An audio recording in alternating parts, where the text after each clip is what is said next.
Alright guys, so we're going to be doing another how-to video. This how-to video is going to be how to change out your clutch. Today we're just going to be doing the fibers. A lot of times when people do their clutches, they're doing their fibers, their steels, their springs, the complete package. Today I'm just going to be doing my fibers because that's all I need to do.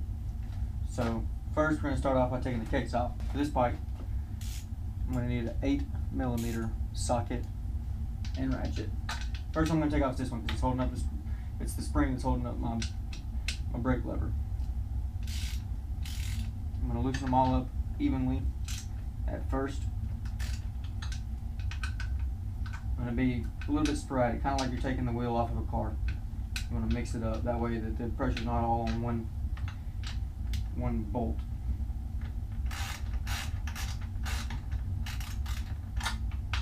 So we're going to take all of these off. And the reason I have my bike leaned over like this is because I recently did an oil change and I don't want to be doing another oil change, so I have it leaned over. That way all the oil is on the other side of the engine and I don't have to spill any of that good stuff.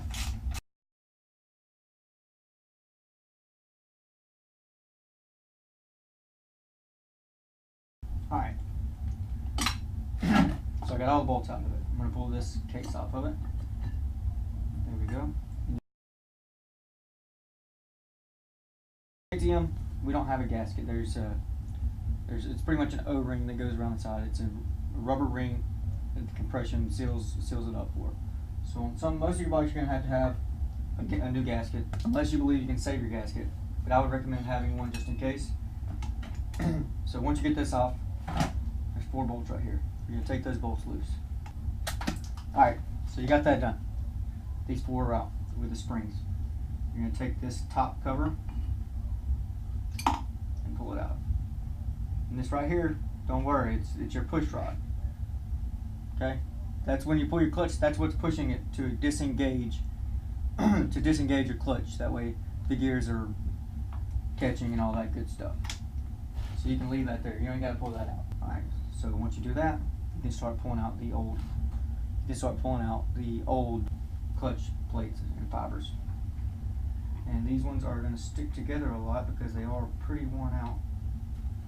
So that's going to help me out just a hair. Alright, so look, I'm going to show you guys this just in case it doesn't stay in there for you.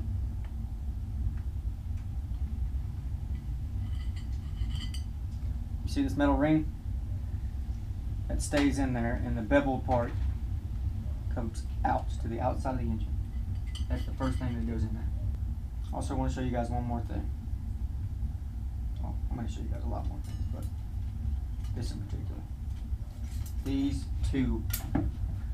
Okay. You see this clutch fiber? You see how wide it is right there? And you see that one? Do you see the difference? How that one is a little bit thinner? That's the one, this clutch fiber goes on first. Every time it goes on first. So there are my new clutch fibers. These are Henson Racing fibers I upgraded. You see I have them soaking in oil. You're supposed to keep them soaking in oil for 12 hours. 12 hours is a safe number to say. Okay, so the pattern is you have that steel ring that's already in there. Then it's going to go fiber, steel, fiber, steel, fiber, steel. And you're going to keep that pattern the entire way. So 1 fiber, then 1 steel. And you're going to continue to do that until you get them all in. And if you get there and it fills up before you get all of them in, or it's not filled up, then something's wrong. And give them a little tap to make sure they're back there snug. Alrighty. Okay, so I have all of them in there. Now what I'm going to do is put all this shit back together. So you take your clutch cover right here, line it up with those bad boys right there. She is on there and ready to go. Then you take your springs and you insert them. Get a little bit of a thread on there.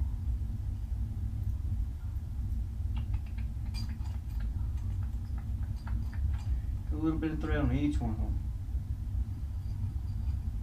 Make sure they're good and threaded on there. I'm going to pull the ratchet out and we're going to actually put the torque on there. Now you'll have to actually look up the correct torque for your bike in particular. Okay, so now you got them all nice and snug. So what you can do is you grab your case and you set it on it. Remember now, if you have another bike, you might have to put a new gasket on there. I didn't have to do that with this bike because I have another ring. So we're going to do that, hold it up to it with the holes lined up. Get a little bit of a thread on each one of them. Alright, so once you've got all of them on there with them all soaked up on there, you can go through and make sure they all have the correct torque on them. Now I've done this so many times that I can kind of do it without using a torque wrench. If you're not really familiar with how much torque you put on bolts, I would suggest using an actual torque wrench. They're not super expensive, but they're not super cheap. You can go to your Harbor Freight, Lowe's, Home Depot and get one of them. And they are nice to have around, especially if you plan on working on your bike a lot, because most of these bolts have torque specs. There we go. Alright. And now I have a completely new set of clutch plates. If you like this video, guys, let me know with a like, subscribe, share it if you want to. If you don't like it, I guess dislike it.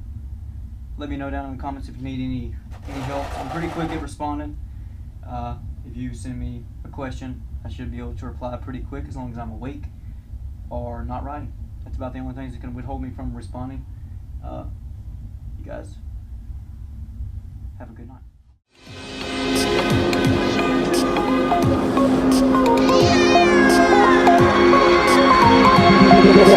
Tell me like a Hellcat.